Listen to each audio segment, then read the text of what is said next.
ఆదికాండం 20వ అధ్యాయం. అక్కడ నుండి అబ్రహాము దక్షిణ దేశమునకు తరలిపోయి కాదేషుకును షూరుకును మధ్య ప్రదేశములో నివసించి గెరారులో కొన్నాళ్లు ఉండెను. అప్పుడు అబ్రహాము తన భార్య అయిన శారాను గూర్చి, ఈమె నా చెల్లెలని చెప్పెను గనుక గెరారు రాజైన అబీమెలెకు శారాను పిలిపించి తన ఇంట చేర్చుకొనెను. అయినను రాత్రివేళ దేవుడు స్వప్నమందు అబీమెలెకు నొద్దకు వచ్చి, నీవు నీ ఇంట చేర్చుకొనిన స్త్రీ ఒక పురుషునికి భార్య గనుక ఆమె నిమిత్తము నీవు చచ్చినవాడు సుమా అని చెప్పెను.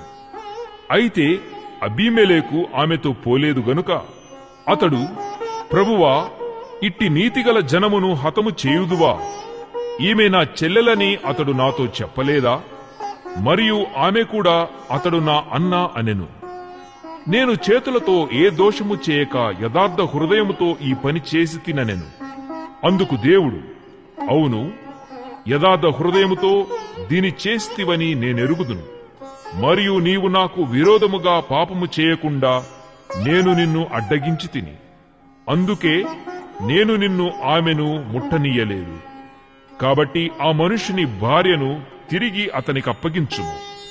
అతడు ప్రవక్త, అతడు నీ కొరకు ప్రార్థన చేయును, నీవు బ్రతుకుదువు.